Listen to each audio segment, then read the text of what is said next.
Franklin Board of Education meeting to order. We have a roll call, please. Yes. Mr. Sprague? Here. Mrs. Witkowski? Here. Mr. Alexandrovich? Here. Mrs. Sapersky? Here. Dr. Khan? Here. Dr. Beer? Here. Here on the phone. Thank you. Oh, sorry, she is remote. We are all present. Great, and the meeting has been properly posted. Can we all stand for the Pledge of Allegiance?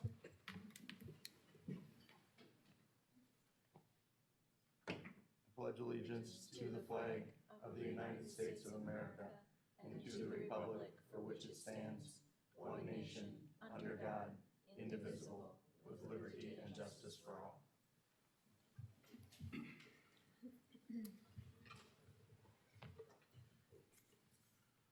All right, item 3, I'm looking for a motion to approve the agenda.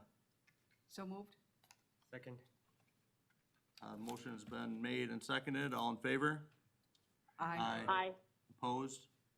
Motion carries. Community comment.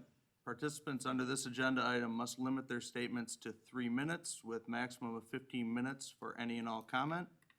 Participants under the additional community comment have registered to speak to the board in greater length, but they will be speaking during the community comment period. If a community comment is related to another item on the agenda, the board may respond to that comment either at the end of the community comment session or during the discussion of that agenda item. The board may not discuss a comment or question that does not relate to an agenda item.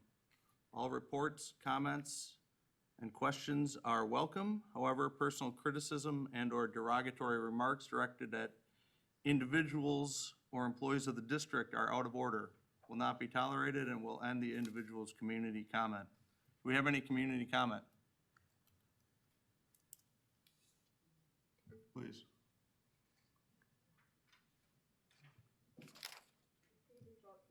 Yeah, please state your name. Do we have a? Do we need to vote? Lisa will get it. Okay, great. Please state your name and address. Hello, my name is Shreya Panati, 4188 West Victory Creek Drive, Franklin, Wisconsin. Hi, my name is Meghana Roy Pidoti, 7249 West Avian Court, Franklin, Wisconsin. Okay, so hi, I'm Shreya. I'll be a senior at FHS next year, and I'm a member of FREE. That was the group that organized the petition and met with you last summer. And first of all, I'd like to thank the board for working with us. I've talked to a few of you before, and continuing to work with us in the future. So the reason I came here to speak today is because with current debates going on, there is a matter that's being widely discussed, and that's critical race theory. And so I'm here today to just say it's like a matter that shouldn't really be politicized, and it's not something that we should be focusing on abolishing, because I think most of the opposition that comes to it is a lot of times stemming from misconceptions about what it is and how it actually is implemented in schools. So what I want to say is that there is a misconception that it's intending to criminalize our country, and rather than that, it's pushing for progress in our society. What it is it takes and acknowledges the fact that past discrimination and wrongdoings have led to current systemic injustices, and it acknowledges that and the effects it has on current generations. So understanding this is important for our community to move forward as Franklin and as people of a society and pushing for racial equity in the future. Again, I'd like to thank the school board for continuing to work with our group and our community. Thank you. Thank you. That's it. Thank you.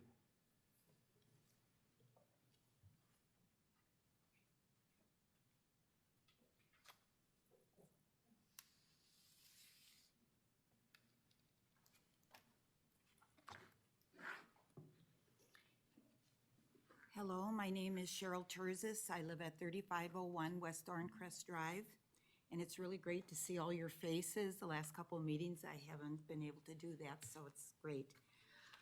I'm here to say critical race theory is a lie. It's divisive, it's destructive, it's dangerous, and it's demonic. Why are we trying to teach our children to hate? Kids are colorblind. They don't see color.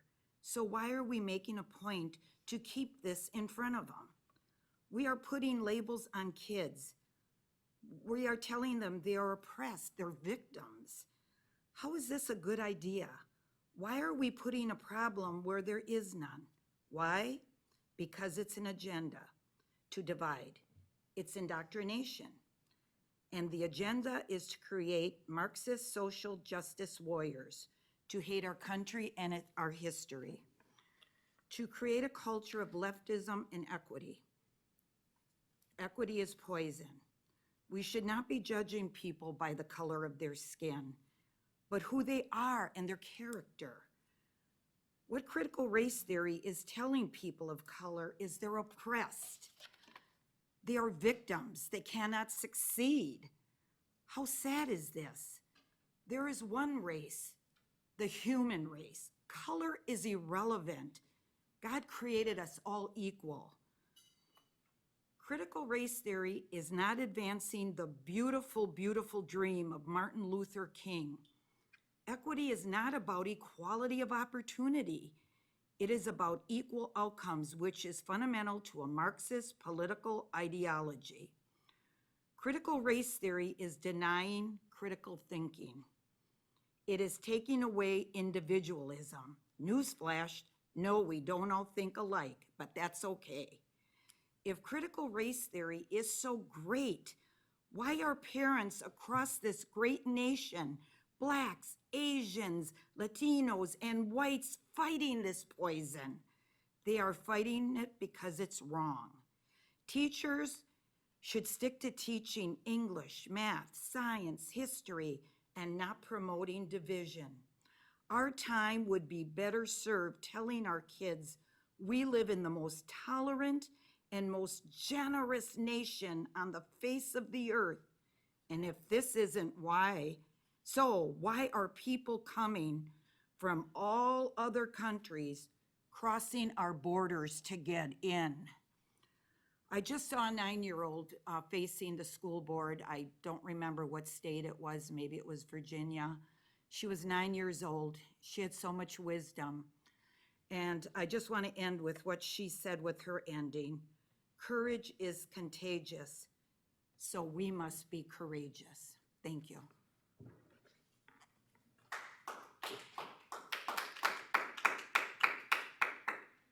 Anybody else care to make a community comment?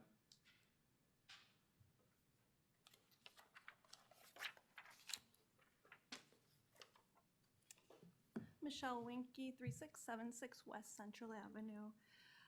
I'd like to start with asking how I, as a parent, can be aware of what is being taught in my kids' classrooms on a daily basis, weekly basis, not just a generalized thing. I need specifics and details because as we've just had two different people speaking on critical race, yay and nay for it.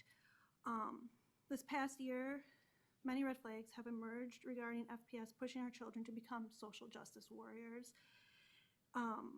There seems to be a hidden agenda in Franklin. We have third graders making PSAs on social issues. And having my second grader see these PSAs, and they were hidden from me. I found them because I was in my child's email. I didn't know this was going on. My middle schooler had to watch CNN. As we all know, every news source this day and age is biased to their opinion. They're not just reporting the facts, they're biased, taking those facts and spewing it one way to another to meet their audience's desires.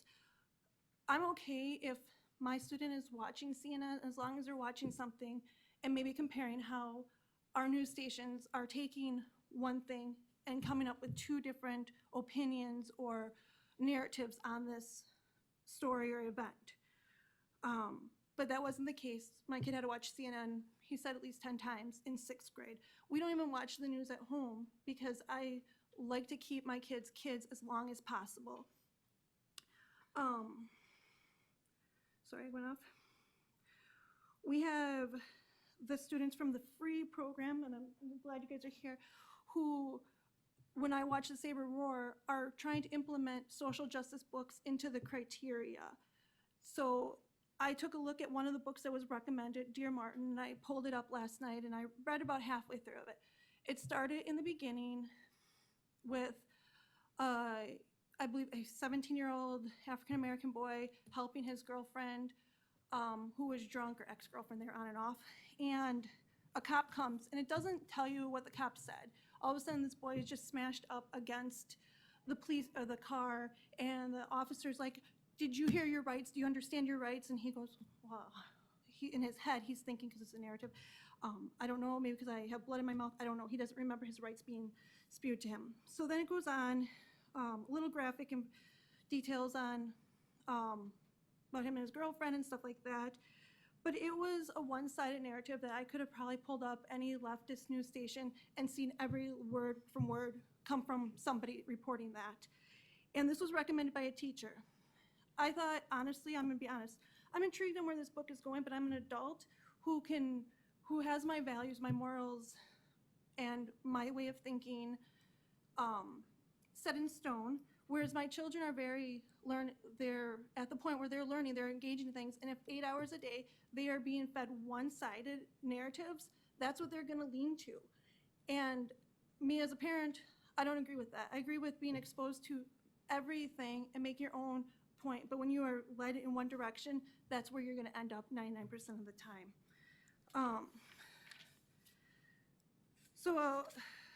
I just feel like the Franklin and the education system right now is working to just make our children these social justice warriors who hate America, who are not proud of this country and all the good things that have come with this country. Every country has a negative and a positive history. It's flawed. People aren't perfect. We're in a fallen world.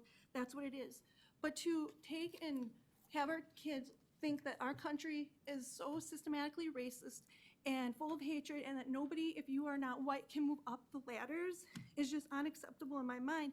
Our country has the most populous immigration standard. We, by far, they say there's like 47 million immigrants in here currently, and the next one is Germany with 12 million. That's huge. I know there's a difference between them. But people line up, people sneak into this country because it is the greatest country in the world. And it's a unique country. And I feel that Franklin should be teaching our children to love our country and see what is unique about it and why it is special and why everybody from every country on this earth, there's somebody that wants to be here. People don't leave this country often. And I guess that's it. But if anything, if we can have our teachers specifically tell us what books they're using, what curriculum they're using, what news media sources, things would be great, so that as a parent, I'm not blindsided when my kid comes home who's 11 on a book with transgenderism, because my kid's 11, he doesn't even know what that was. I had to explain it to him. And I thought that was just, blew my mind that I had to explain this to my child. And this was because he was in 6th grade and they were working on social issues, and that was one of them. So in the end, let's love America, let's teach us the good and the bad, and find some books that maybe highlight some of that so that we at least have two sides to everything, because there are two sides. Thank you. Anybody else care to community comment?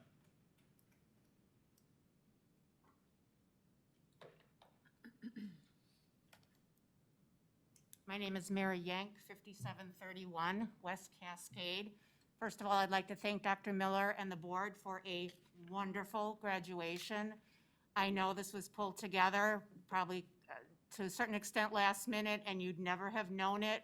We had a wonderful time. It was easy to get in and out. I'm sure it's expensive to have it at Miller Park. It'll always be Miller Park to me. At Miller Park, and I don't have another graduate until another couple years. I don't know if it's feasible to always have it there. If there's a committee to be on, I'll be happy to be on that committee, because it was just fabulous. And not to disparage the sports complex, but I think this really was a wonderful venue, and we just had a wonderful time, and everybody did such a fantastic job. The speeches were perfect length, so I just want to thank the board, because it was really a wonderful experience. And we got to see parents and kids kind of more, as we were coming and going, and it was less crowded than I suspect it would be at the sports complex. So anything we can do to have it at that venue again would be great. And then my only other comment is, I know a few meetings ago, we talked about the remodeling and the revamping of the gym entrance. And as someone who's gone to a lot of schools over the years, I'm just hoping we can at least set aside a little bit of that money for like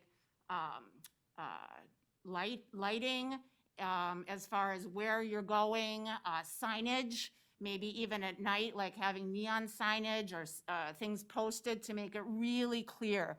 Because we know where the football field is, but some folks traveling might not even know where that is because it's kind of off the road. Certainly folks wouldn't probably intuitively know where the basketball, court is. So if we can set aside some of that money to have signage, maybe even on 51st Street as well as at the entrance, making it really clear, even at night, where this all is.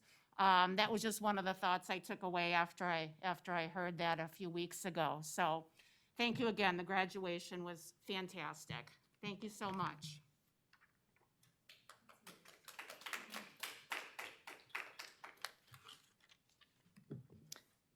Good evening, Evgenia Veselenko, 3102 West Southland Drive, Franklin, Wisconsin. I'd like to touch upon, going a little bit back to the mask question and the mitigation strategies and the recent newsletter that was sent out.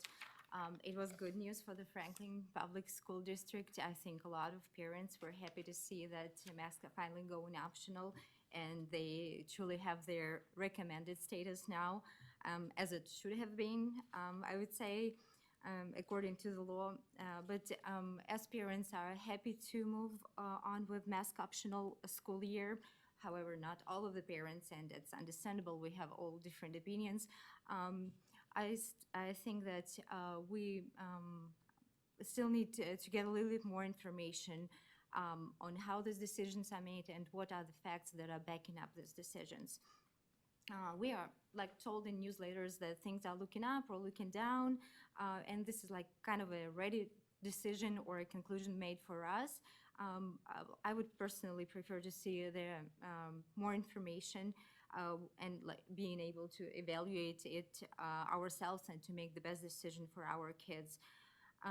So some questions I had asked for the protocols which are still going to be in place and that were touched upon in the recent newsletter. So quoting from the newsletter, we will continue with the following mitigation measures we had in place in the end of the 2020-21 school year, including using metrics to determine if shifting a building to virtual learning is necessary. So shifting a building to virtual learning sounds like a closing the school to me, which we may potentially face some inconsistency in the learning process. So does it mean that the school may be possibly closed based on some kind of data? And if there is such a data, I would like to see it, when is the point that such a decision will be made? And also, it kind of was a little bit contradictory to the recent Wisconsin Supreme Court ruling that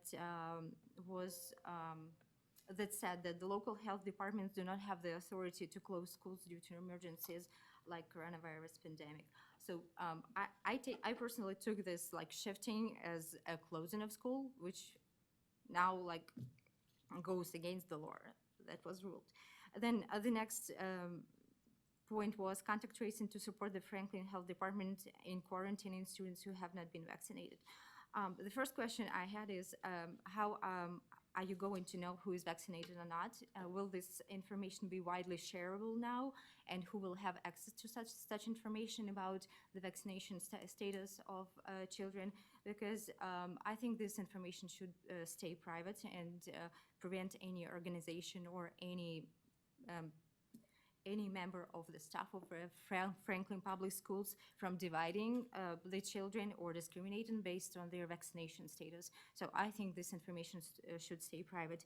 As for quarantines, based on the data sent by Franklin Public School District to parents as of April 23rd, I think the quarantines like to me, they do not seem to be very reasonable. Out of 2,922 students quarantined, only 1.7%, which translates into 49 people, turned to be positive without proof. They actually contacted the infection at school, because we all know that while in quarantine, kids were like playing with neighbors, going to the parks, going to the playgrounds. So they were still in contact with many parents, and it's very hard to say if they really contacted the infection at school and if it really comes from the close contact. Another study in Wisconsin made by parents who got the results of through large open records done in Wisconsin public schools, which included 192 public schools which were not hybrid but were in person for 5 days a week. It resulted into the number of 0.45%, so less than half of percent of same like positive cases that turned from like close contacts. So the numbers are pretty low. So based on these numbers, we can see that only in Franklin, 2,873 students missed the school for being a close contact and being presumed infected, but they were not really infected and didn't show any symptoms and were able to return to school successfully without being infected or sick. So my suggestion is keep the vaccination information private, notify families if their child may have been in contact with someone who is positive, and ask families to monitor their child for symptoms or self-quarantine if they choose. Families should have an option to self-quarantine, but it should not be required because it leads to a lot of missed days. It causes inconsistency in the learning process. It causes inconvenience to parents who have full-time jobs somewhere, like they do not work from home. As for cohorting, I would like to know what the reasoning behind is, because the recent study showed that people who maintain 60 feet distance from other indoors are no more protected than if they socially distance by 6 feet. So it doesn't matter like what the distance is. So within a classroom, I don't know like what's the reasoning behind cohorting. The disadvantages of cohorting are like, as I see them, I've heard from other parents that a lot of friendships got ruined, and also it limits kids' interaction with other students outside of their cohort. So how depressing can it be to a child not to be able to communicate with a friend and like being separated, being like in different parts of the classroom, and if the science shows that the risk is the same. So I think we should not make kids feel miserable about not being able to talk to their friends, and so they are free to choose who they can talk to and interact with in the classroom. Promoting hand washing, I'm all for it. It's excellent. Sanitizing is good too. I'm personally not against like hand sanitizing like all the times, as long as it's not pushed, because like to a certain extent it's good, but it can turn into not so useful procedure. Sanitizing can be left for the most contaminated areas like bathrooms. Distancing students where possible. Social distancing has been brought up not once at the school board meeting, taken into account. It was hardly followed. I don't know what's the point of still doing it since we're getting rid of masks. And as for uncertainties that could cause us to respond, so it was in the newsletter. There are still uncertainties that could cause us to respond potentially in the same manner as we did in March 2020 and September 2020. I personally hope and sincerely hope we will never have to deal with another March 2020 or September 2020, not in the means of the levels of disease or the measures that we had to experience, which I take were like pretty hard, divisive, pushy, and not quite in compliance with the laws. So I'd like this school year to feel and look more like freedom to our kids without interruptions in learning, and I hope this information will be considered, and there's still time to reconsider. I hope for the good summer and happy return to school in September. Thank you.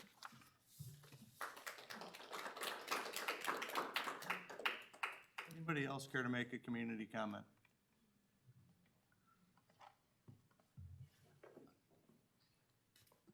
Hello, my name is Vinay Pandey, 9848 West Prairie Grass Way.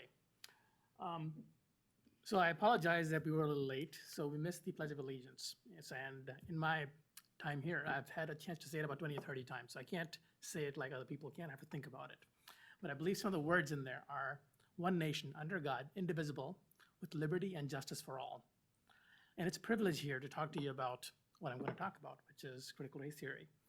I think the privilege is that we are all here and able to address each other and are able to live in a nation where we are all given different opportunities, and it is what our backgrounds and what our choices are that lead us to be as successful or not.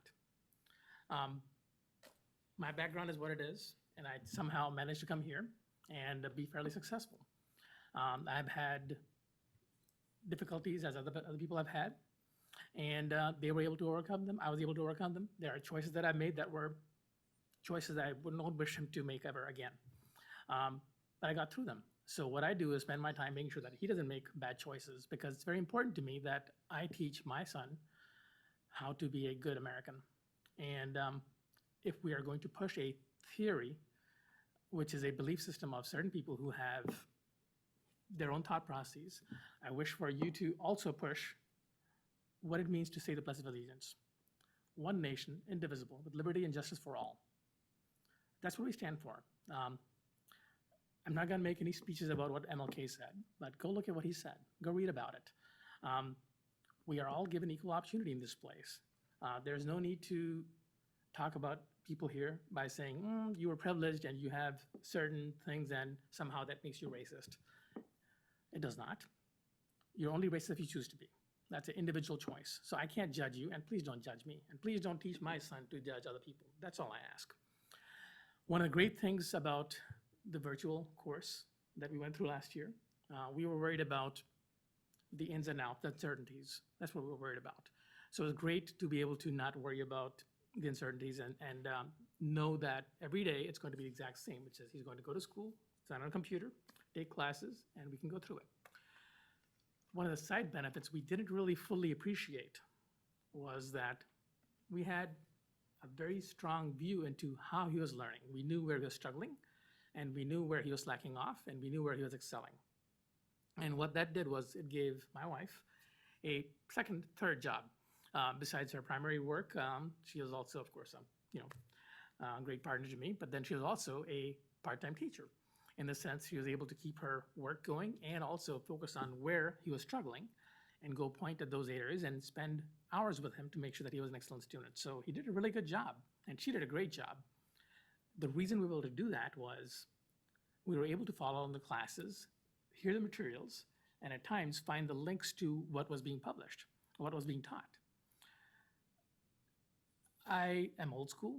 I remember getting textbooks. I remember having textbooks. I remember having materials to point at and look at and refer to and go figure out what the teacher was really saying, because I process things differently. He processes things differently as well. Not having handouts and materials would be a challenge for my parents. It certainly would be a challenge for us if we don't have textbooks to figure out what's going on. So it's really helpful to have materials that are published. It gives us a way to figure out how to coach him where he's struggling, and so that's very important to us. The other side benefit is when there are theories that are being floated that we do not agree with, we want to preface that by saying this is a theory, this is an opinion, and for you to succeed in society and school, you may have to parrot those opinions. It does not matter what those opinions are. Parrot them, get through it, because the only person who's going to judge you is God. So if you have to parrot these things to get through life, do so, but understand that that's not how you're going to behave. You're not going to judge other people, so please give us the opportunity to know what you're teaching our kids. So that if we question those things, if we question what you're teaching, our choices are to participate and teach him how to read our perspective. As he grows up, he'll make up his own choices. That's okay. Give us the opportunity to make sure that we understand what he's being taught, so that if we want to correct him, we can. If we want to provide some interaction to him saying this is an opinion and you must parrot it, do so. we need to have those choices because our choices are to be able to fix things as they are or to leave. Because we will not participate in a school system that forces down, from my perspective, things that are not true. I'm not racist. I don't think she's racist, and I don't think a lot of you are racist. I don't know you individually. The ones I do know in the back, they are not. They're not privileged. They're just freaking Americans. That's all they are. Perhaps they're not Americans, but I'm assuming they are. They are certainly citizens of the city of Franklin, which is the city of Franklin. So I think one of the things I've been doing recently is listening to a podcast about this guy. You might have heard of him, Ben Franklin. Read up on him. Read up on him. That's what this city is. This city is named after Benjamin Franklin, one of the founding fathers. Was he a racist? Was he evil? Was he privileged? No. I don't think he was, because I'm still on chapter 3, and I haven't heard anything that says he was privileged. He was just one guy who was graced by God to have a lot of intelligence, and he used it, and he used it well. So I just wanted to say, please give us the opportunity to make sure that we produce great Americans, because we need a lot of great Americans. Thank you.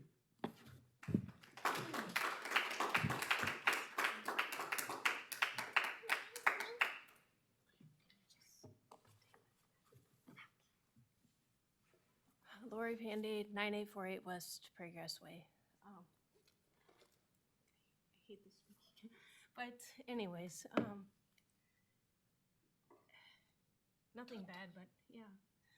I guess I just want to kind of reiterate what my husband said, that last year we knew everything that was going on, and that's what I loved, was that I could see the slides. The teacher always had the slides ready the night before, which I didn't always look at, I guarantee, or I admit, but I always knew what was going on. I was like, he was there, I was here, working, and I could hear what the math lesson was. I knew exactly, I can break a number like nobody's business. Wasn't the up and down way that I was taught. I'm like, what is going on here? Why are we breaking these numbers to get to 10 and doing all this crazy adding? Every day it's a new way of, let's make 10 frame, let's put 5 dots in a row, and let's put 5 under, and let's put them all in a line. Like every day it's something new, and I'm like, my gosh, my son is like struggling with this. I'm struggling because it's a different way every day.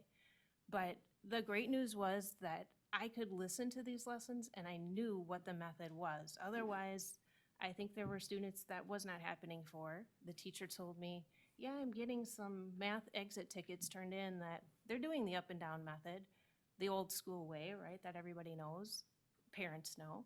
And I haven't taught that yet, so I'm guessing the student didn't do their own work, right?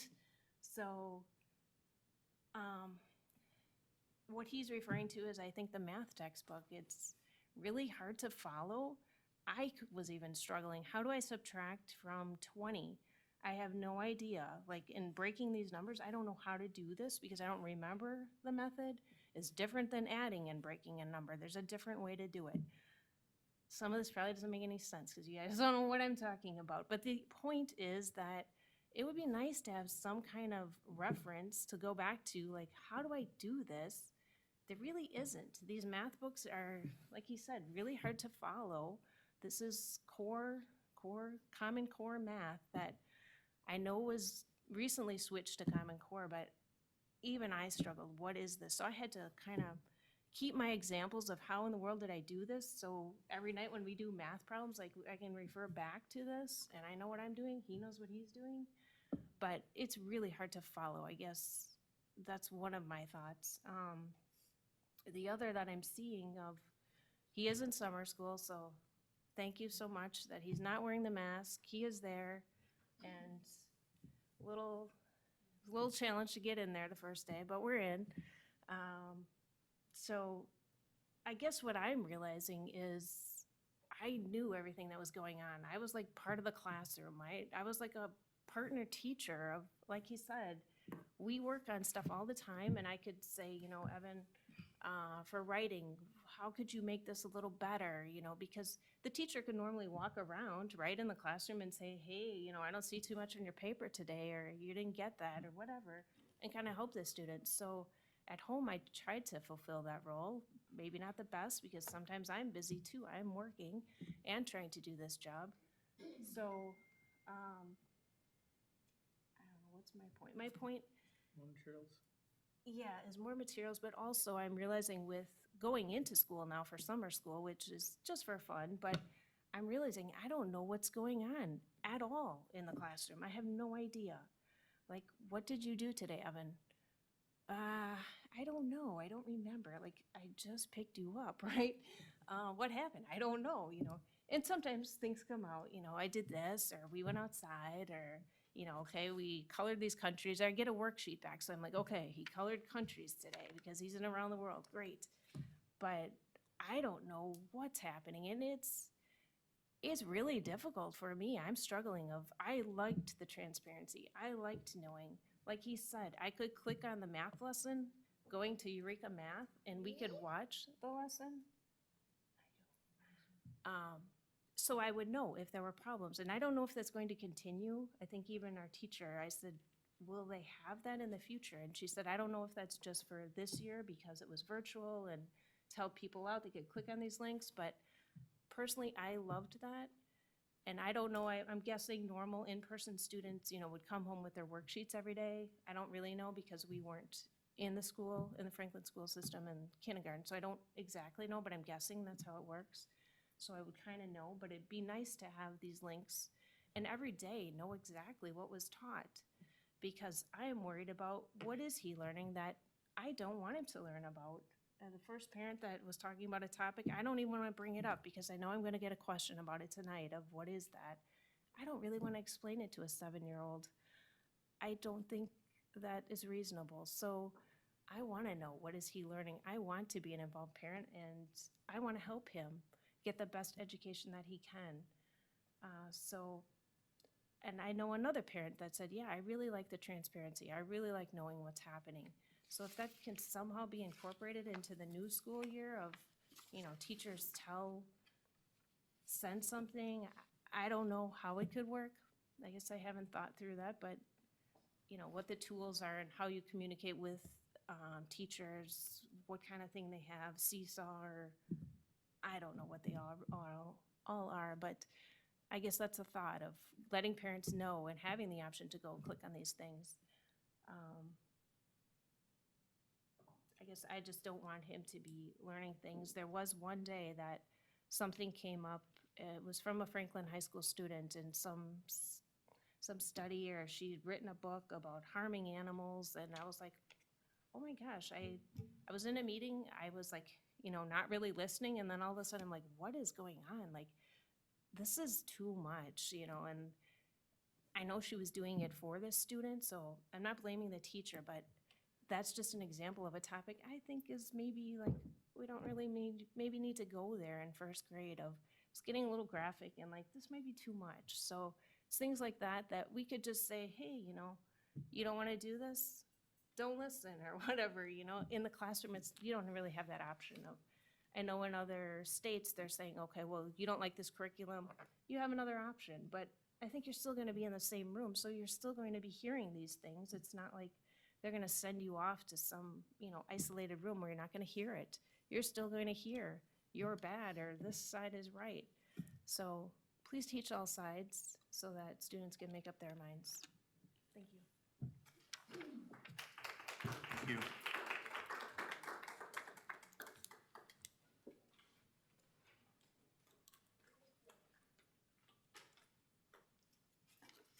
Hello again. Lindsay Hayes, 6818 South 118th Street. Thank you for doing masks optional for fall. I appreciate that, and I hope that we can stay on track with that, as that was a huge issue all year, obviously in our family and with a lot of other parents. I hope we stick with that, and I'm not trying to be, you know, like, I want to be understanding of the situation and where we're at the time with numbers. However, my daughter did have the IEP for speech, and I don't feel she progressed as much as she could have with the mask on. So I'm hoping we can stay with that. Otherwise, that she could be considered for fall if we do go back to masks, which I'm praying we do not. But I don't want her to be in a mask anymore and get further behind on her speech goals for IEP, because I feel like she's being, she's starting to feel embarrassed by, you know, her speech and things like that. So, all right. While I appreciate the students' effort and passion who are trying to get the free program up and running, I was just wondering, is this like going to be proposed to parents? Is there going to be a survey to parents on, you know, who would agree or who would want to have their children be a part of it? That is just a concern because some things have felt like they've been done in a sneaky way, and maybe it wasn't meant to be that way, but it sort of felt that way, and I'm not sure if the kids are just going to be exposed to this without any knowledge of parents being aware that it's even happening.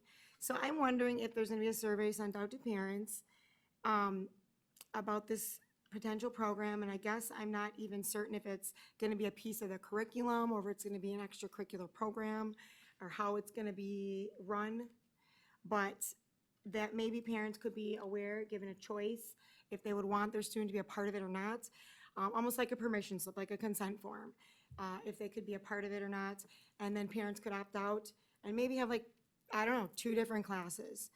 If it comes to that, where there's parents who strongly feel like, yes, I want my child exposed to this, or no, I do not want my child exposed to this. And then there could be, I don't know, 2 different classes or something, just so it's not forced on parents or children whose parents, like Michelle said, she doesn't want her child exposed to certain things, and I'm the same way. I want to be the one to tell my children certain things going on in the world and about social, everything with social justice now, and things with the media. Thankfully, my children have not been exposed to any of the CNN in the classroom, and I do understand that there's the CNN 10 news snippets for social studies that teachers can show. I get that, I really do. But like Michelle said, as long as there's 2 sides shown, and as long as it's not the one primary source shown, as I do believe a lot of the media is complete lies and an agenda, and I don't want my child being exposed to that in any way, shape, or form. We don't show the news at home either. I don't like the news, I don't agree with the news, I don't believe the news. It's lies, it's fake numbers, it's this, it's that, it's pushing more division, it's creating more hate.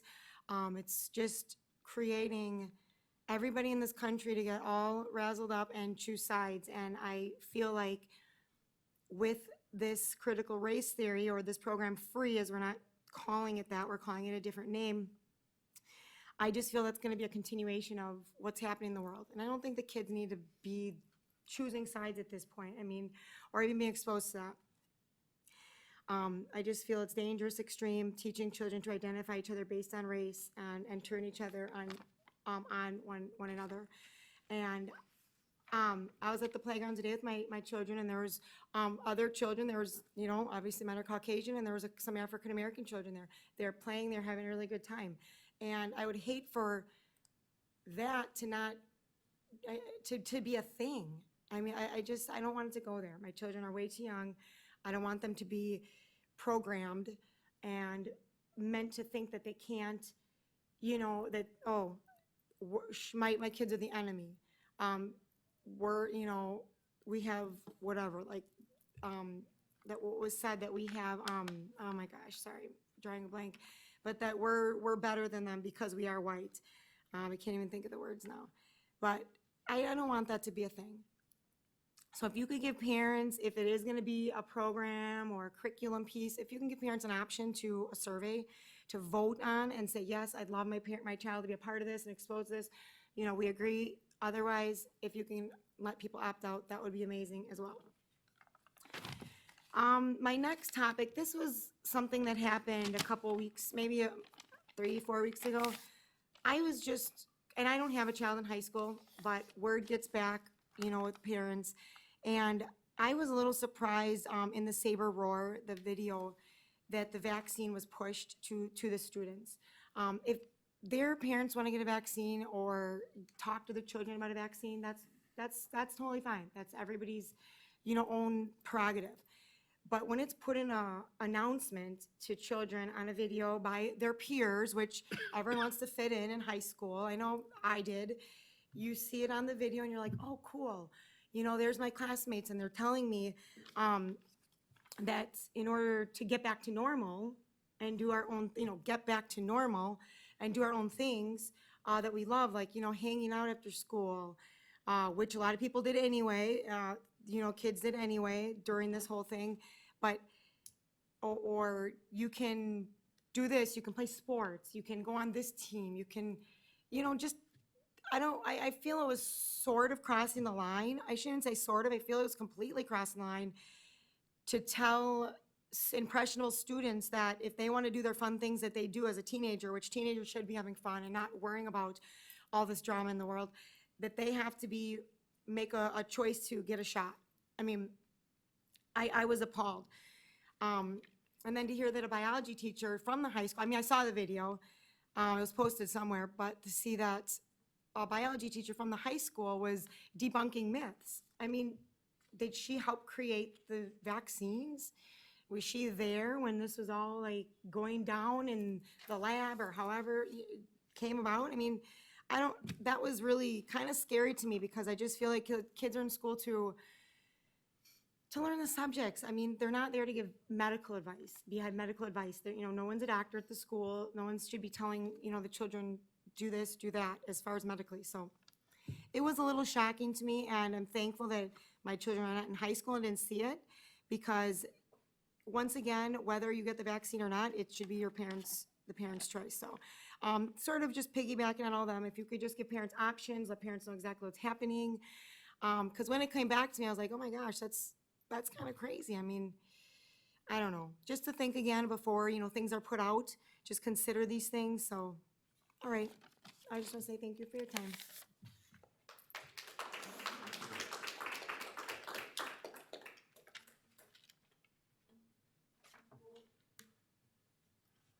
All right, thank you, everyone. Item 5, consent agenda, approval of the consent agenda. I'm looking for a motion to approve the consent agenda. So moved. All in favor? Aye.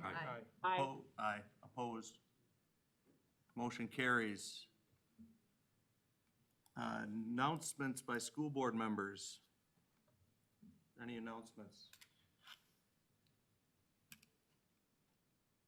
All right, school board calendar, regular Board of Education meeting Wednesday, July 14th, 2021 at the ECC at 6 o'clock. Regular Board of Education meeting Wednesday, August 25th, 2021 at the ECC at 5:30. And also the annual meeting is on Wednesday, August 25th at 6 o'clock. Update from the district administrator, Dr. Miller. Good evening. Tonight, you'll be seeing the first draft of the 21-22 budget. Mr. Milzer will be providing the board with the first draft and introduction to the document. Board members will have 3 weeks to review the document and provide questions to the administration. At the July 14th meeting, the board will discuss the budget. On August 25th, the annual meeting of the voters will be held to approve the budget. The budget document has a new look and conveys our financial information in a manner that makes it easier for citizens to understand. This new format will be reviewed by the board in early fall, and changes to the format will appear in the 22-23 budget document. I'd like to thank Mr. Milzer and Mr. Alexandrovich for their efforts in working together to prepare the format of this document for tonight. Due to the sound long-term fiscal management, the outcome of this budget is excellent. This is particularly important because the legislators' Joint Finance Committee has voted to provide no increases to our school district. This budget delivers exceptional learning programs and experiences for our students that ensure they're ready for life, college, and career. We're committed to fostering pride in our schools and continuing to act as good stewards of the district's resources as we work hard in 21-22 to become a better place to learn, a better place to work, and part of a better community. Finally, I would like to thank, just take a minute to thank Dr. Nick Cohn for his service to Franklin Public Schools. Dr. Cohn has worked with Franklin for 10 years. He was an associate principal and a leader at the district level as a director. He's done amazing work for the district, and I'm proud to have worked with him, and I wish him the best of luck in his new position at CISA 6. So thank you very much, Dr. Cohn. Thank you. Concludes my report. Thank you, Dr. Miller.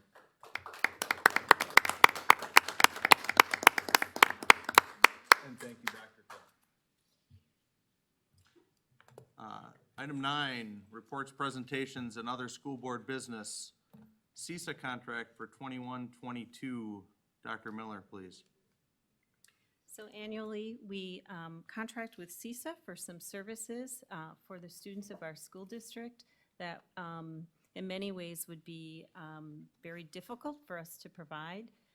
So Ms. Cody takes care of looking at what those needs are and ensuring that this contract is accurate based on what we need for the children. So if there are any questions about any of those items, I'm sure she'd be glad to answer them. Are these the same programs we purchased last year? Didn't we drop one off, though? I did take a peek at last year, and there was one, I don't have my notes in front of me, but I thought there was one that was dropped. And I don't believe so. Sometimes the numbers may change in terms of like the students who are learning in alternate settings. So that may be, I mean, that changes from year to year. So there was one that we had contracted with, it's still through CISA, where we didn't fill the seat. So that might be what you're thinking of. Okay. Yeah. It's slightly less this year. The contract amount was Contract slightly amount less. is slightly less. Anybody else have any questions? Ms. Cody, this project success This is part. Angie on the phone. I'm just wondering if you can explain briefly what the project success item is? Sure. Thank you, Angie. Yeah. So Project Success is one of our alternate options for students where we are unable to meet their needs within the school setting. Much of it has to do with credit recovery and where students are with that. So it's just, again, it's students where we've tried to do several different things in terms of interventions here on site. And again, they're better able to meet their needs because sometimes it's a smaller setting, the pacing is a little bit different, and the way the programming is provided is different as well. So it's just something that we're not able to provide currently here on site. I think typically the students have some attendance issues with, and this gives them another location in which they can receive their education and credits more flexibly. Thank you. Any other questions? Okay, I'm looking for a motion to approve the CISA 1 contract for 21-22. So moved. Second. All in favor? Aye. Aye. Opposed? Motion carries. SWSA contract agreement, sorry, for 2021-22. Dr. Miller, please. So as you're aware, we've been a part of this organization for quite a period of time, and it provides us an opportunity to connect with other school districts and work actively to promote legislation that supports school districts. So Ms. Witkowski has been an active member with me most recently, and I do feel it's a really valuable organization for us to continue to participate in. I don't know if you have any additional comments, Ms. Witkowski, about SWSA? I think they've actually really stepped it up this year in keeping people informed on the state budget. And the virtual format, I think, expands the number of participation also, and they also did seek the relationship with Children's Hospital, which was also very valuable this last year. So, yes, I would 100% recommend we stay with it. All right, any questions? The cost is very similar, if not less. I mean, It's the same.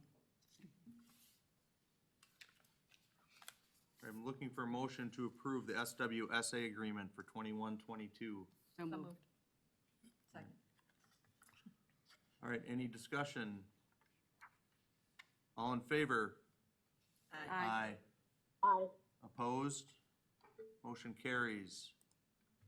2021-22 budget and staffing presentation. Mr. Milzer and Ms. Ellihausen, please. Thank you. We do have a new budget document, so I'll walk you through that and give you some information along the way. Ms. Ellihausen will cover the staffing portion of it, so that we have everything covered. The table of contents, when you start looking through it, all of the blue words there are clickable, if you will, so you can go right to the section that you'd like to look at. There's an executive summary hitting the highlights. I think most of these are contained in the other pages.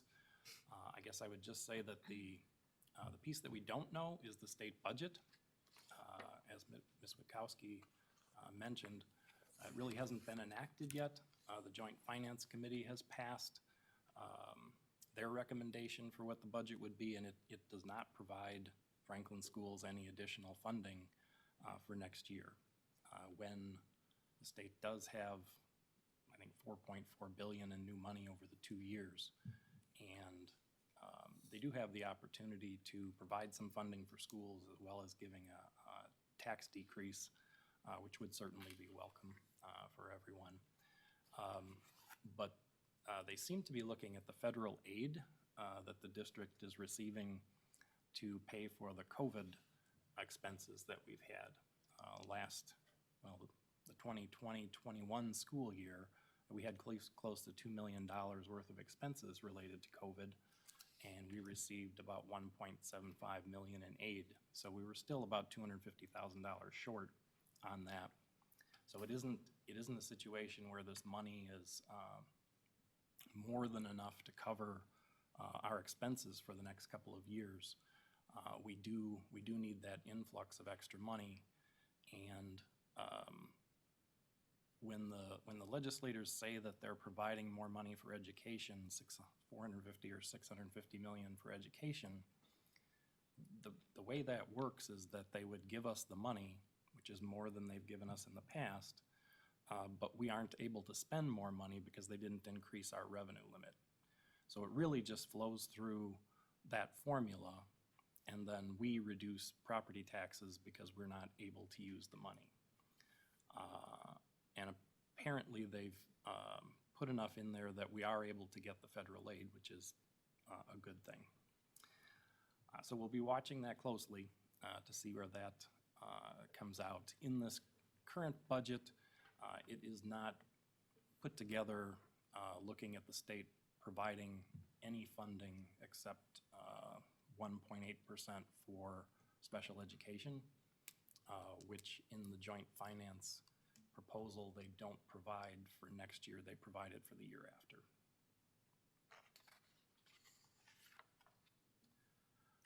Next we look at enrollment, because student enrollment really is a factor in revenue all over our budget.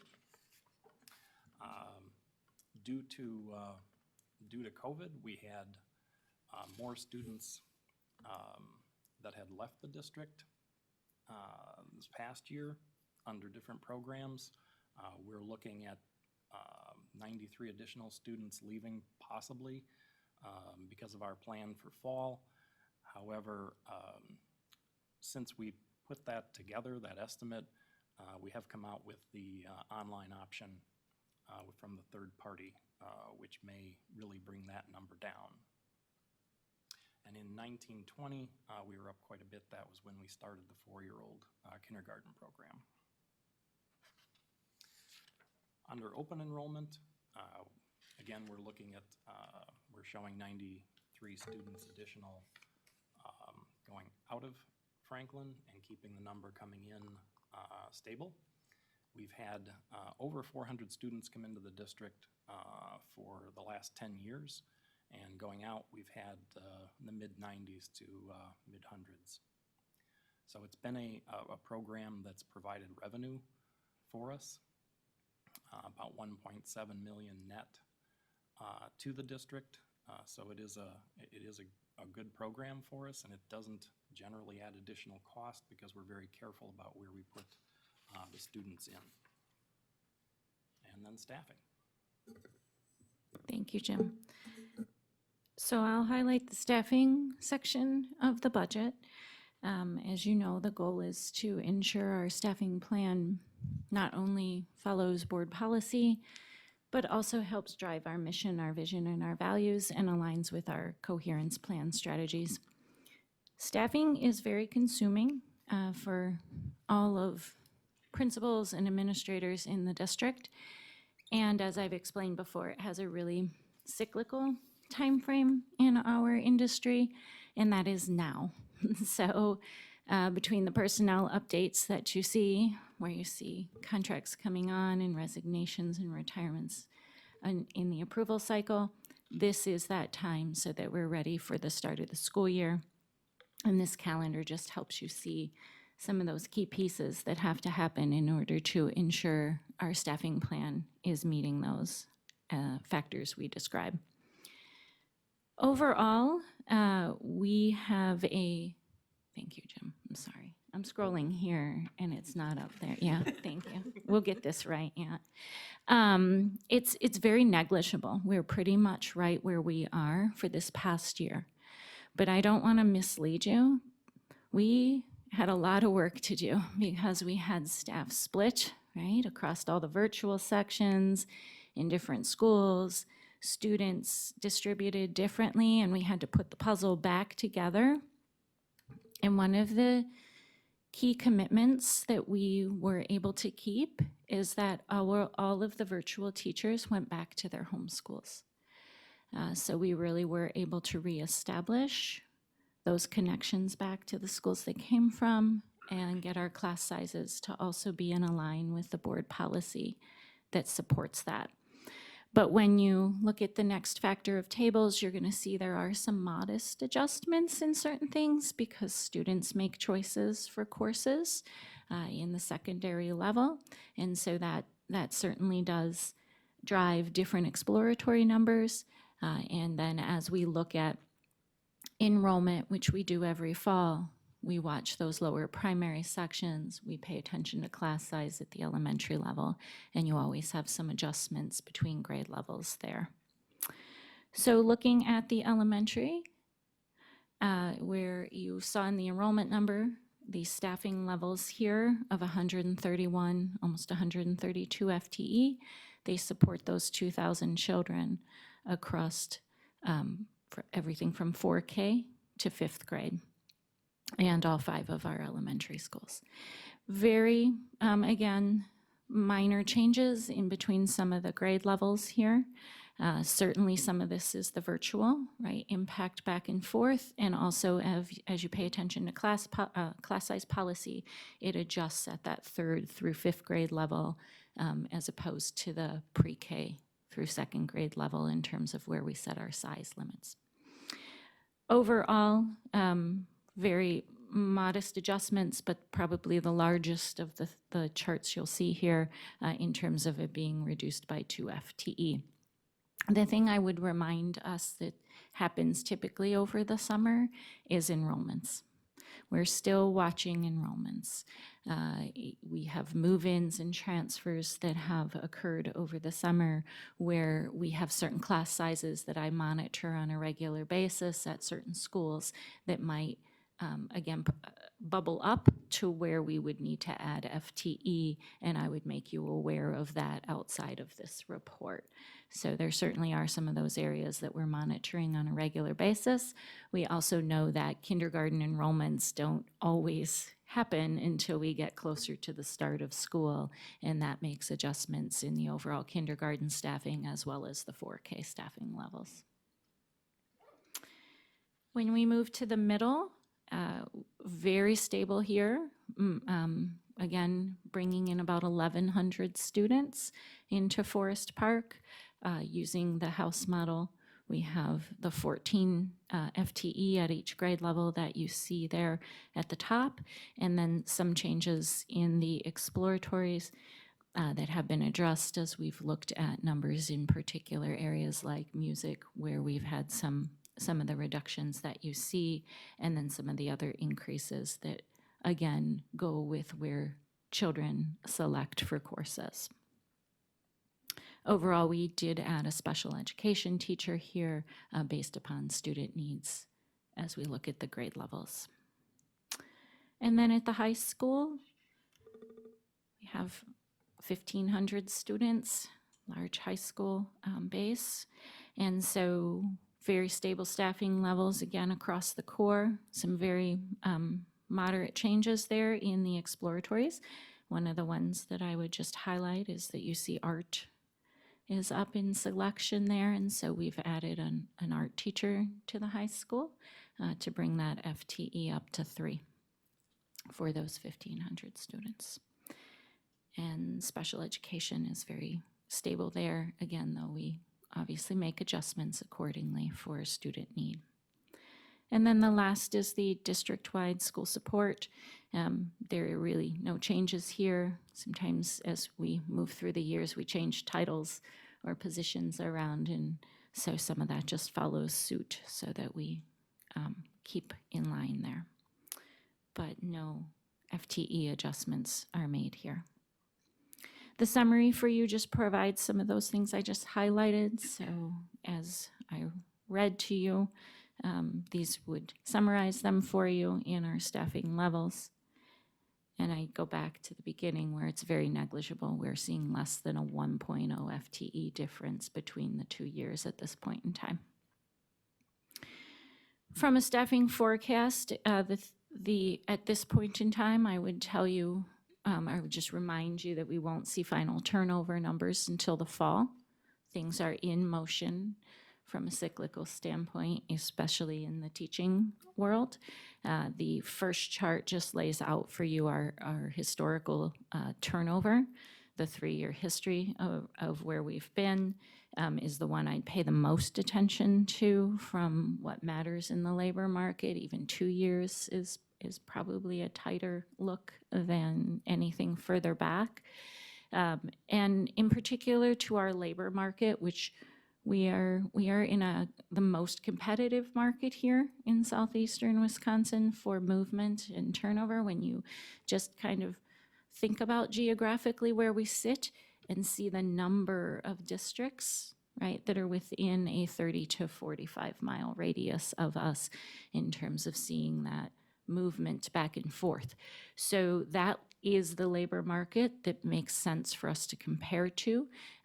I would say it is in line with CISA 1 districts. So if you think about the CISA 1 districts, those are the districts that are reporting into this particular study and that monitor and track turnover collectively.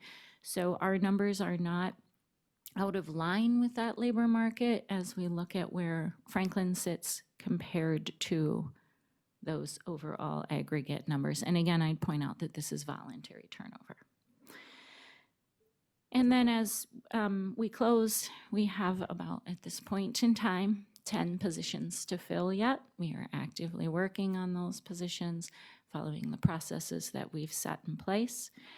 The table there just kind of highlights where some of those big items are between the new retirements and resignations or transfers. And it is a higher hiring season. I'm going to get the same word. So we're at a busier hiring season this year than certainly take out COVID, because that was a very big anomaly for all of us, but prior hiring seasons. And I would say that a number of those are due to relocations, both out of this geographic area and out of the state of Wisconsin, that we've seen more so this year than in years prior. But in the fall, I will again do a report for you that helps highlight some of those as exit surveys are conducted of staff leaving. Back to you, Jim. right. Looking at the budget calendar, we are on the second step here with presentation of the budget in June. Approval of this first draft to get started would occur in July. The tax levy is approved by the electors in August, and then the final budget in October when we have our numbers from the state and we know how many students we have in our schools. The next page is the all funds for budget adoption. This has all of our funds listed. It has our fund balance, our revenue, expenditures, and the tax levy for each one. Just a little different format than we've used in the past. And we have the general fund revenue. Here, the amount that we receive from property taxes, we are estimating to go down by over $150,000, and this is nothing to do with the state budget. It does have to do with the work we did earlier in the year with our debt service and refinancing and lowering the cost of that. We also have a bit of a change in the event admissions and field trips. We had nothing last year. We're looking at maybe some of that coming back this year, not quite sure. So we did not go and put all of that in. Also in the elementary and secondary school emergency relief funds, we're estimating an amount of $1.5 million to use for this year. So you can see that that line under federal sources is quite a bit higher than it was in the past.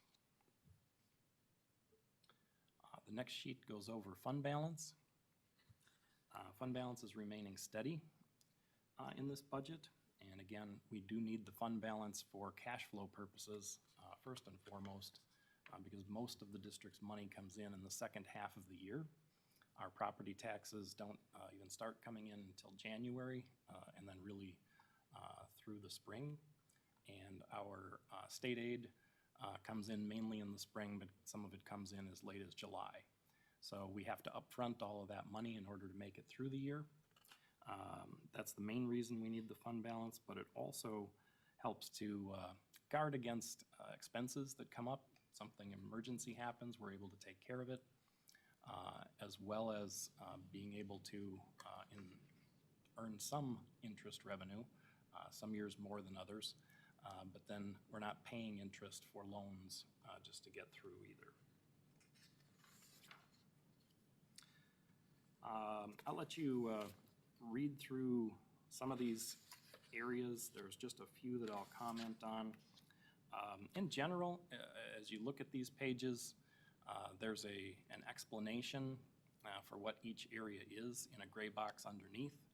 And then on the left, there's a gold box that has information about what's going on in each area, especially if there's increases or decreases. And on this page, under custodial services, I note that the salary and benefit lines are increasing due to the addition of a custodial position.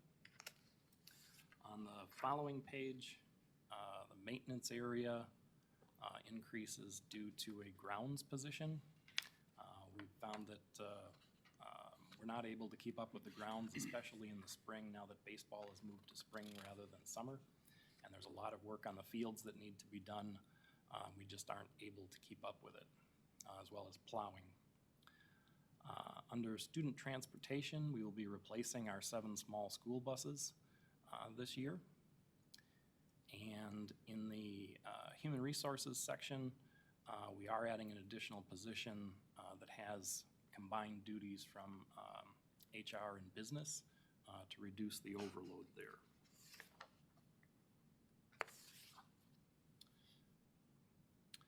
Looking at the special revenue fund, that one is gifts and donations. And the other thing that's different about this is that we do have part of the fund balance, $1.15 million, is for the community education and recreation program, which we set aside in prior years per the recommendations of the Department of Public Instruction. Next is our federally funded special education grants, our flow-through and preschool. those are going, it's just, we're budgeting slightly less next year than this year. And then the special education fund for special education students, students with disabilities. And there's never enough revenue in this fund to pay for this program. This is the one that the state is paying 28.2% for this program. And we did budget here for a 2% increase, which it looks like we will not get if things go through like they are. We'd have to adjust this, but the budget isn't over yet, so we'll see what happens there. The general fund does have to make up the amount in this fund to balance it. Jim, what's the open enrollment revenue in this fund? We had to separate out that revenue in special education and regular education.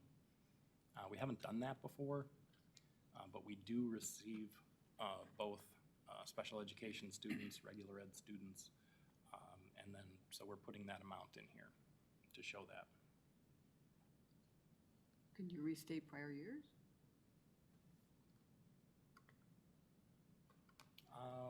Well, I can't restate it because that's not where we had it. So when we have an actual, it's an actual, so I have to leave it where we had it, but we'll have it here for the future.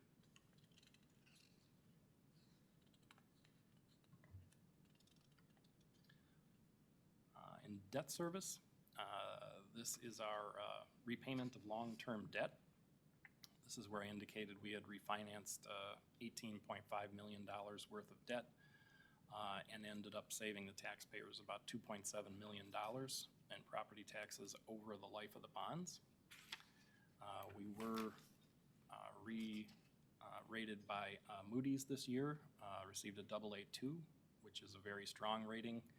And two quotes from the Moody's credit opinion were that the district has ably managed its finances and operations during the coronavirus, and we expect the district to maintain a healthy financial profile given strong fiscal management. We're definitely doing well in this category. And then we have a May I ask a quick question in this category, please? Earlier in the presentation, you mentioned that the refinancing of our debt affected the general fund, and I'm just curious as to why that's not reflected in the debt service fund line item. Am I not making any sense?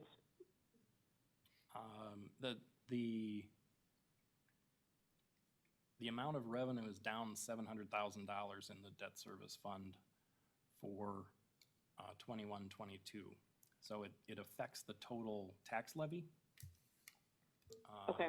Including not necessarily the general fund, but the total tax levy, and we're down in the general fund as well on taxes. I understand. Thank you. Okay. And Jim, I seem to think that when we saw these savings, it was backloaded till a couple of years out. But obviously, I could see that in this year schedule if I looked at it compared to last year. Right, right. But I do recall it was backloaded, but you were able to make it happen this year, so. Yeah, this is paid off by 32, 33, so not even going out the full time. So in the final years of this schedule, the refinancing is all paid off. All right, I just compare. Thank you. The Capital Improvement Trust Fund. This year we have 2 projects slated for that. The softball and baseball fields receiving turf because they need to be used more often. Softball will be losing the 2 fields that it has on city property because they'll be using the property for something else. And the baseball program, with its switch to spring, lost the amount of time it had during the summer, being able to have use of the field all day long, really, instead of just the evenings. And it stays light, obviously, longer during the summer. So this will give them access to the fields more often. It won't be affected by the weather, and it will be able to be used by a our other programs as well, because those are some big areas out there in the outfields. The second project is the renovation of the athletic entrance at the high school for safety and appearance. We are adding doors to contain visitors at the gym, which we have not had down there before, as well as replacing the ceiling tiles, changing the lights over to LED, painting, new flooring, and there will be some painting on the outside of the building as well. So that will look much more up-to-date and inviting, as well as we'll have that electronic system for information on athletics down there that people can check on instead of so many things hanging on the walls for when good things happen to our athletic team. Food service, the big news there, National School Lunch Program has decided to continue to provide free lunches for all students during the next school year as it did this year. And we're looking at using a little bit of the fund balance there as they are replacing all of their point-of-sale computers with new units this year. And then in recreation, community education and recreation really took a hit because of COVID and not being able to provide as much programming as they had in the past. They're looking at trying to get back to more of a regular schedule. However, we're not sure whether that will actually happen or not, but they will be offering classes. But we've increased the amount coming from the tax levy to help make up for that, as we're anticipating lower program fees for that program. But still, in total, the tax levy is going down, which is the next section. So we're looking at total taxes going down about $670,000 or 1.9%, which would be about $24 for every $100,000 of assessed value on a property.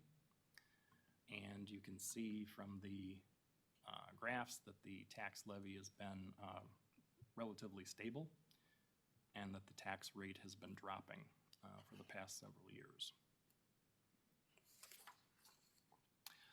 Then we have a section on frequently asked questions that you can look through, and the last section is a glossary of terms related to finance and some of the terms that we use, such as CESA, Cooperative Educational Service Agency, that other people might not know. And with that, as Dr. Miller said, you've got 3 weeks to look over the budget, ask any questions you have. We'll get the answers back to everyone, and then we'll get back together and talk about it at the July meeting. I want to thank you. This is a lovely document. I look forward to spending a great deal of time with it and asking you a frustratingly large number of questions. Sounds wonderful. Where will this be available generally? I mean, I know we have it in our packet now, but where will it be available so that anybody can see it, and when will it be available? It's available in 2 places. It's available on Board Docs now, and tomorrow we'll put it on our website under the finance section as well.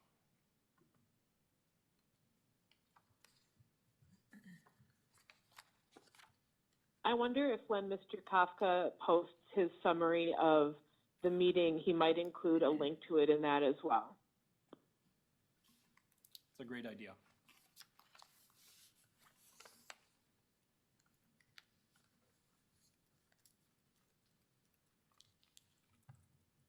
So are we looking to have any questions at all at this point, or do we want to? I would say take time to go over it and go through the budget, get to where you're at a point where you understand it a little better. You've read through all of the comments. There's a lot of comments in there about different aspects of it, and then feel free to ask the questions. I do have one question about the degree to which we should be asking questions about staffing and turnover there. Is there a time when we receive a specific more in-depth report from Ms. Ellihausen on that topic, or should we lump all of those types of questions in with our questions related to the budget? I guess if you could separate them out and send those to Ms. Ellihausen. If they come to me, I can pass them along too, not a problem. I should clarify, is there a time when we receive, when it's a agenda item to specifically discuss those issues, or would at the upcoming budget meetings be appropriate? Hi, Angie. It's the fall. So typically in about October is when the hiring season has closed, and I am able to provide a more comprehensive turnover report with benchmark numbers as well as summarization of the exit interview data. Wonderful. That answers my question. Thank you. You're welcome.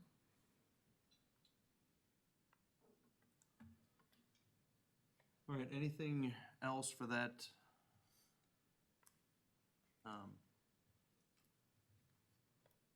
That subject. All right, thank you.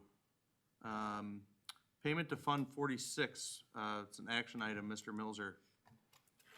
Yes, when I talked about Fund 46, I described the projects we had slated for that, and we need to make a transfer from Fund 10 to 46 to cover those costs. So we're looking for a motion to move $1.6 million from Fund 10, the general fund, to Fund 46, our capital improvement fund, for that purpose. And then we'll do that prior to the end of July. We have to make that transfer. All right, so I'm looking for a motion to approve payment to Fund 46 in the amount of $1.6 million. So moved. Second. All right, any discussion? So Jim, the way the budget is presented that you just gave us, it uses fund balance then currently in that fund. In Fund 46? Correct. Right, Yep. because Fund 46 has no other revenue other than when we make a payment into it. And so it has sufficient fund balance right now to do those projects. No. I thought I saw it in on the form when I looked at it. Yes, because this payment is in there. Otherwise, it would look like this is what we ran into last year. It looks like we're budgeting to do projects that we don't have money for, and we're taking the fund balance negative.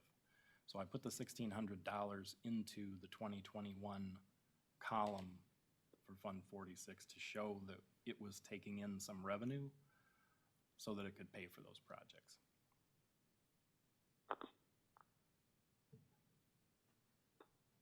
So the budget will be ratified in August, and it will contain the 1.6 million in Fund 46, assuming we budget vote is- for it, budget because shows- it's budgeted for. Is that correct? Right, by your confirming this motion or voting for this motion, then in this year's budget, out of Fund 10, we're moving 1.6 million to Fund 46. for that 2021 purpose. budget. 2021 budget. 2021 budget is what we're at the end of the 2021 budget, voting to move that money in this 2021 year to Fund 46, to the Capital Improvement Fund.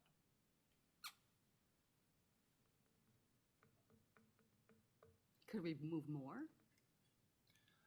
I had intended to move more, but since we've just switched to self-funding, which we will need fund balance to back us up in case something happened, I'm reticent to do that. I think it would probably work, but I don't like to work on a probably work basis. So I cut it down just a little bit so that we're definitely covering those projects, adding a little bit to it, but not quite as much. Because you're projecting a year-end 403,000 will be left. Mhm. Okay. What is our goals with this fund? To build it or to just project by project, move money? I would like to build it. We've had projects that just needed doing. So we've ended up doing some of those projects as we've gone along. If we had a year where we didn't have projects that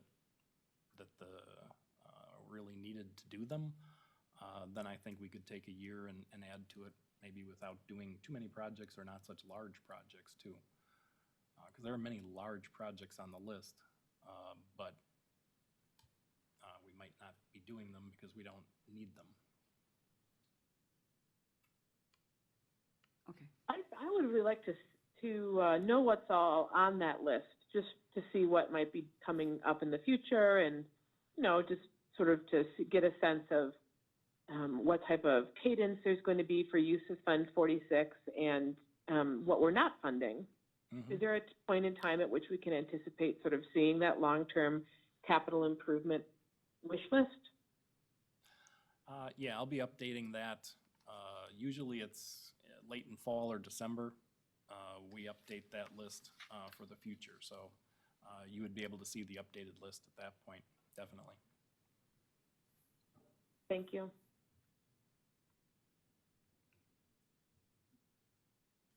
My only other comment is I would love if in the future we could refer to funds by their name rather than their number, or at least both at the same time. I think that sometimes when one is reading the agenda, whether it's a new board member or a community member, it can be confusing to know the significance of Fund 46, and the phrase Capital Improvement Fund is far more meaningful.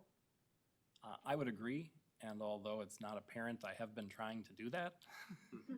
But as the numbers person, the number rolls off my tongue before I can stop myself. But I will attempt to do that. Thank you. All right, any further discussion? All right, all in favor, say aye. Aye. I'm sorry. Aye. Thank you, I'm sorry. Thank you, Mrs. Larson. This is a monetary, so we need a roll call vote. I vote aye. Mrs. Witkowski? Aye. Mr. Alexandrovich? Aye. Mrs. Sapersky? Aye. Dr. Beer? Aye. Dr. Khan? Aye. And Mr. Sprague? Aye. Motion passes. Thank you. 2021, or 2020-2021 revised budget approval. Mr. Milzer, please. It's fairly rare for us to bring a budget back for approval at the end of the year, but due to all of the money we're receiving from the elementary and secondary school emergency relief funds, the board really should approve this change. And so we've gone in and made the change for all of those, added the expenditures with the numbers attached to them that the Department of Public Instruction wants to see for their filing with the federal government. And then we did make some other changes, like in where the technology is compared to where we had it at the beginning of the year, as well as a couple of other grants that changed during the year, and we decided to just clean that up as long as we were doing it at the same time. We did change the debt service to reflect the refinancing that the board voted on as well. So it's really just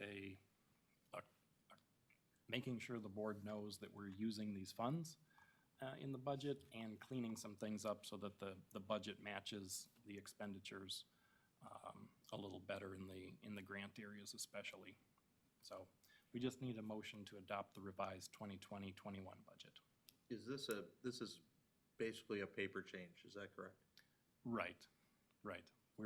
We are using federal funds that we got during the year, and we've talked about them, but I want to make sure that you definitely know that we're doing that in the budget and that you're aware of it. And the auditor should know as well. Right. All right, I'm looking for a motion to approve the revised 2020-2021 budget. So moved. Second. All right, any discussion? So Jim, I did ask for some additional breakout because it's difficult to see really what we spent the money on, and you did provide that. Teaching positions was $500,000. Are those carried forward then in the budget, next year's budget, or what happens to those positions? Are the positions carried forward? Yes, they are. And the way the Department of Public Instruction is going about filing for this grant, those don't have to be extra positions that we added. They have to be positions that were teaching students during COVID. So I think the language was so broad coming from the federal government on what this could be used for. It could be used for almost anything that occurred during that year. And so instead of combing through the budget for little things that we had, it was easiest to take full positions. There's 3 of the positions were definitely ads. They were virtual teachers. But beyond that, there were special ed positions in there as well that we chose to go in there. And how many total then? Is it about 5 or, I don't know, you do the math? 6. I don't know, an 6 average. maybe. Maybe 6? Yeah. And they continue next year. But like you said, they could be existing positions that you've shifted. Right, they could have moved back to, they're not virtual anymore, they're going back to their home school and teaching students in person. And then you also identified Chromebooks of about 300,000. Mhm. How many Chromebooks is that? I mean, I would have to look it up. what's an average cost per Chromebook? 300, 350, somewhere in there. It's about 1,000 units? Yeah. That would have been my guess, about 1,000. Okay. All right, so, and this does represent, though, expenditures that were made Right. kind of after the budget was adopted, after the fact, we're approving this after the fact. Money's been spent. You're approving changes to earmark expenses and revenue to these federal funds after the fact. All right. But they weren't there before. These are new expenditures. This is, no, No, not necessarily. not This is necessarily, new okay. funding. This is new revenue for this. But the expenditures could very well have been in the budget. In the before. budget. So it's going to create some weird variances, budget to actual then. Yeah, Kind of. it'll be different. than- Be different. Yeah. Yeah. Add it to the list. Okay, all right. Thank you. All right, any further discussion? All right, all in favor? We need a voice? vote? Aye. I'm sorry. Do we need a voice vote It's the for this? budget. Okay. Okay, thank you. Mr. Alexandrovich. Aye. Mrs. Sapersky. Aye. Dr. Khan. Aye. Dr. Beer. Aye. I vote aye. Mr. Sprague. Aye. And Mrs. Witkowski. Aye. Motion passes. Thank you. Treasurer's report is available in Board Docs Library. School Board liaison reports, personnel and policy, policy 5100, school attendance. Dr. Khan, please. So we are looking at the policy of attendance 5100, which was last reviewed in 2010 and is therefore being brought to the board. The COVID, we have added the language of virtual instruction to the definition of regular attendance. And we also have modified to mirror the language in state statute pertaining to tribal school students who have graduated or are legally excused from the school. The administrative rules of this policy have been modified to ensure a better understanding of the procedures and ability of the administration to enforce the policy. And all revisions in the board policy language and the administration rules comply with the state law as such. So I went through the policy and I want to bring in a motion to approve the revision of the policy 5100 pertaining to the attendance of the school. All right, so I'm looking for a motion to approve revised policy 5100 as presented. So moved. Second. All right, any discussion? I just wanted to Questions? say that I was happy to see this include the category of a broader range of reasons for excused absence. I heard from several parents that were very concerned about how this past year might affect their students' attendance standing.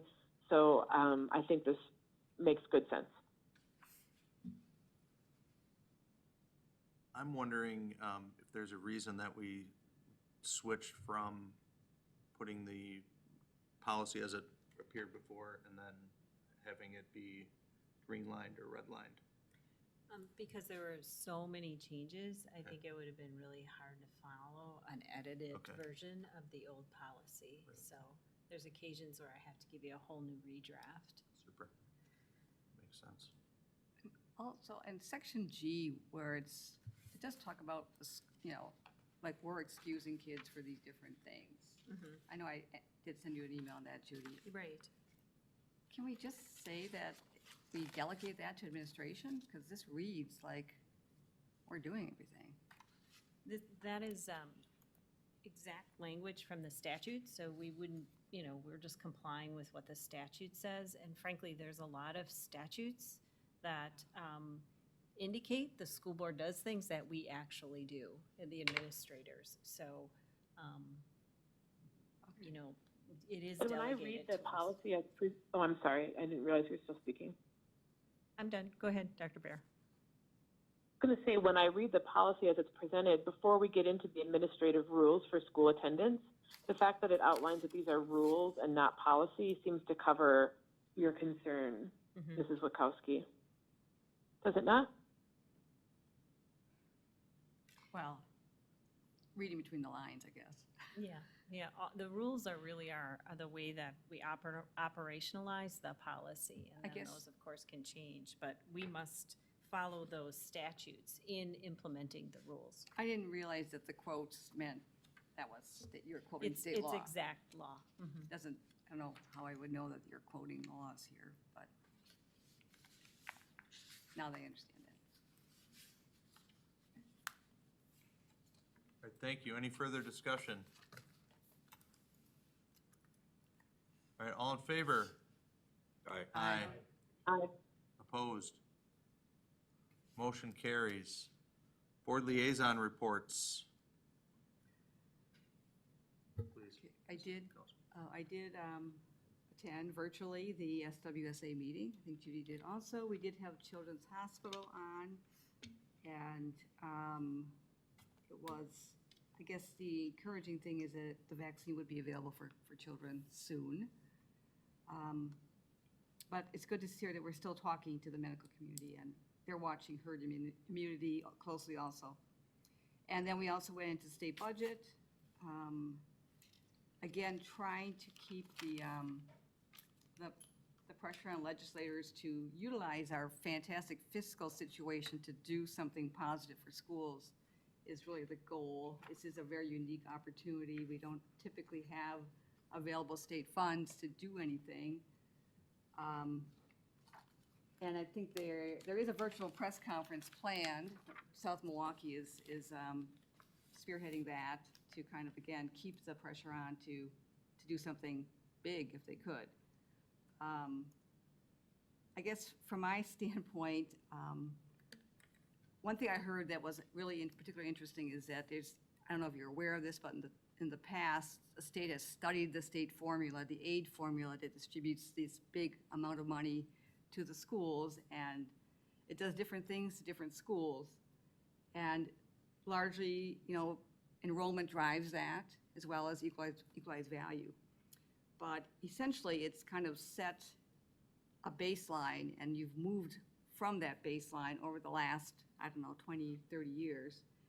And it's created some issues with districts because if their enrollment's not going up, it's very difficult to balance your budget. So you have the referendums that have been passed around the state, which again further distorts the formula.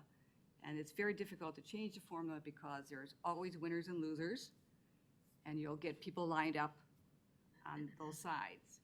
But with the revenue situation, there would have been an opportunity to modify the formula as the state legislature has studied it. And I don't know, Jim, if you've seen those studies, and I'm sure you must have seen numbers on how Franklin would benefit or not benefit. I suspect we were probably not on the winning side on those. So it's difficult, again, to rally around something when winners and losers. But I think the formula, I think we should, as a board, maybe in the future, discuss that and see where we can find some common ground and make a bigger change that all kids in Wisconsin would benefit from. It's just not a sustainable formula the way it is now. So that's what I'll say. And we'll be following the state budget as we go. It's not done. I've always said in budget that it's never over till it's over. It's like a baseball game. So we'll see. Thank you. Any other liaison reports? Yep, I attended the Franklin Education Foundation Board meeting a couple weeks ago, which was primarily focused around the big golf outing, which happened last week, which was very successful. We had a lovely day. It was warm, but everyone had a good time. Lots of excitement around that. So. Anyone else? I was lucky enough to attend that event as well. And I think they raised $25,000-ish, so. Yeah, I haven't heard a final number yet, but it was very successful. All right, anyone else? All right, school and community engagement reports. I did go to the honors night, the high school honors night. It was at the middle school this year. A lot of students being honored, probably about 100 sitting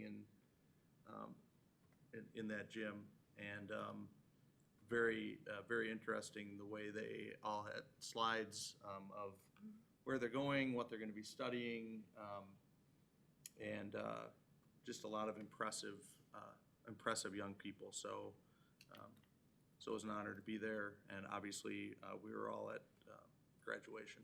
So I think we'll report on that next meeting. I also was able to visit Countrydale before they let out the last week of school, and it was good to get inside the school and see the kids. And I did see lots of learning going on and some fun things in the playground.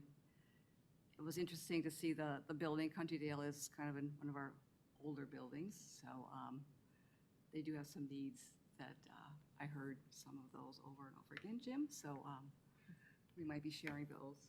And I want to say that everybody was focused on learning, and there were masks everywhere, and I didn't see any concerns.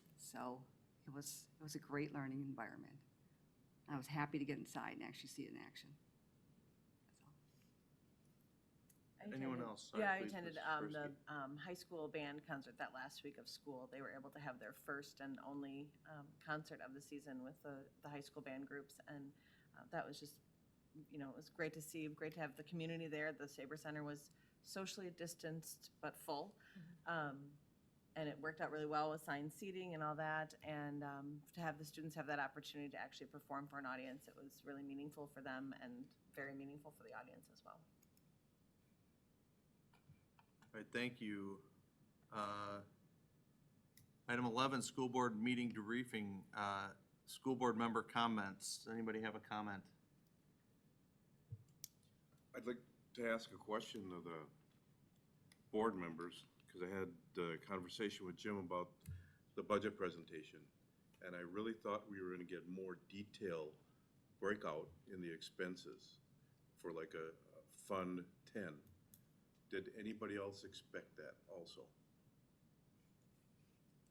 Similar to like the Waukesha report, which had like line after line breakout of expenses. Was that anybody else's expectation, or did I just misinterpret things that were I said? think there was some expectation of it, but I think it's probably a better discussion for July meeting. And certainly as we move forward and try and get this is a better document than it was, and we'd like to get it to be better and better. So. Oh, I don't disagree. It's a So better I think document, no, I'm not. Yes, yeah. I'm. Okay. Well, so shall it. Fine. Maybe somebody else wants to comment on. I think the document is definitely improved, and I'm guessing that in the next few weeks after we spend a lot of time with it, we'll have more questions and concerns that we can bring up and look at maybe if we want some more of that detail. Okay. This is the first we're seeing it, so we're just reacting, we're not, we didn't, so. So will we, after we go through, before the presentation at the next board meeting, if the board members are requesting a detailed line by line, shall we go for that, or should we kind of ask questions on what we have and then get to the line by line item? You would ask questions Is on the this less document that you have. detailed information than you're used to, than you received in previous years' budgets? I came into this with, a mindset of I'm here going to try and learn a lot this first year. Is this less than what you're used to seeing in the past, Mr. Alexandrovich? No, I considered it to be about the same. There's a lot more verbiage and description as to what the numbers are, but the breakdown of the numbers themselves wasn't significantly increased.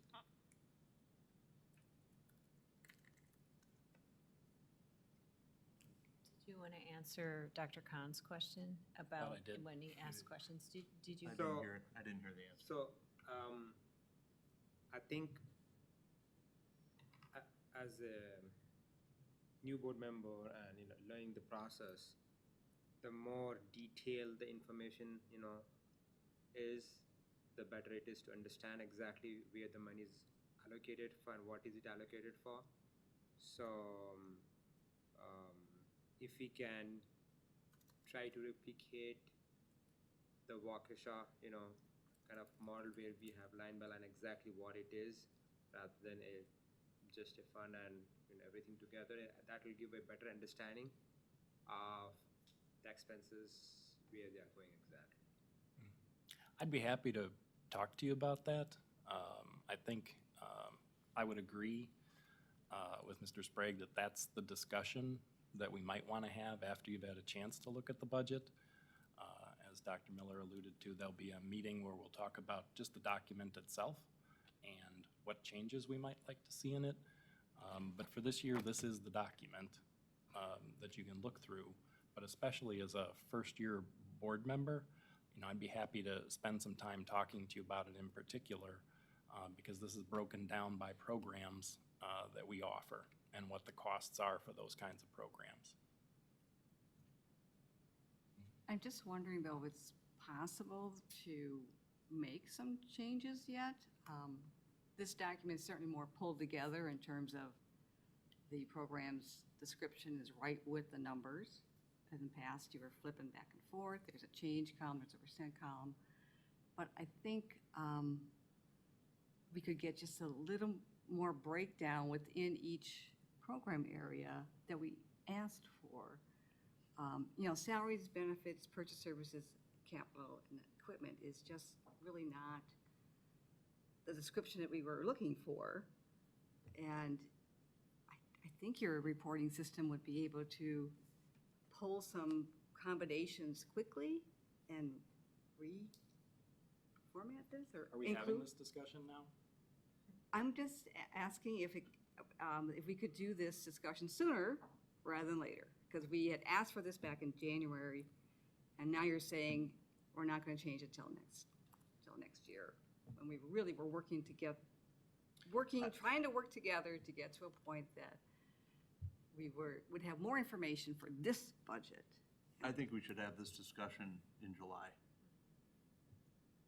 But I also feel that you need to make an appointment with Mr. Milzer and come in and sit down, and he'd be happy to tell you the hundreds of things that we spend the money on in probably each of these categories. There's a number of things we purchase, and the level of detail is where I think in July you'll have to come to consensus around how much of that do you want in this report. like every single thing that's purchased by the district in every single category would make this a 200-page report.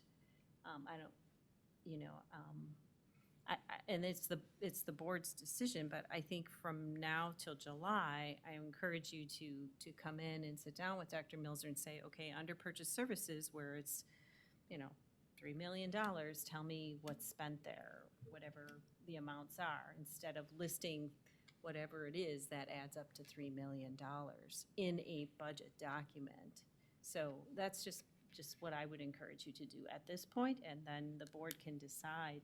And to your point, Ms. Witkowski, what bigger chunks can we report that we're not reporting now versus every single thing that's purchased? I don't think that's what you're asking for, every single expense that the district incurs. I'd love to see the line item, but I'm not going to ask for that.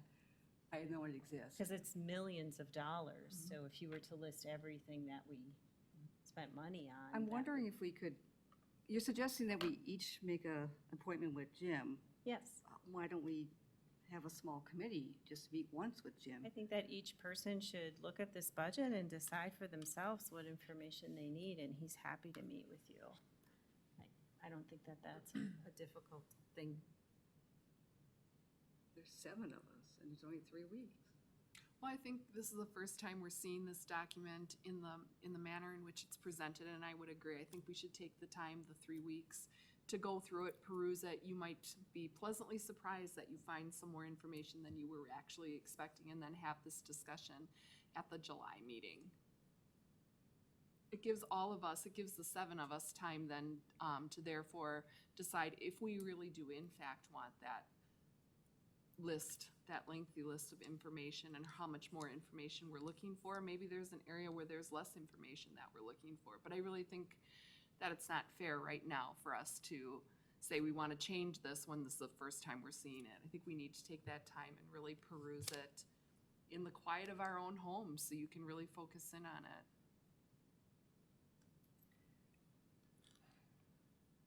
It's just a suggestion. And I'm reminded of something that we often say in medicine. It's okay to order tests, but you should only do so if they are going to affect your management decisions. So I, for one, will be thinking to myself, which line items would really affect my decision-making on the overall budget? So I don't know, perhaps that's a useful metaphor for others to consider as we are thinking about the areas where we would like to see some more detail.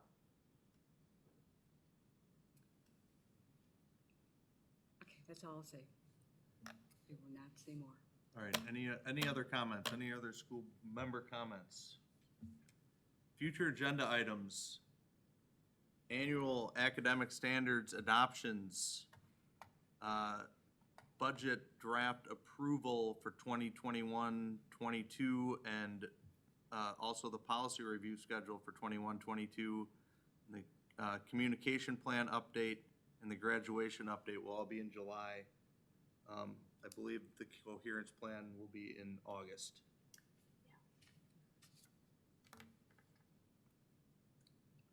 I'm looking for a motion to adjourn the meeting. So moved. Second. All in favor? Aye.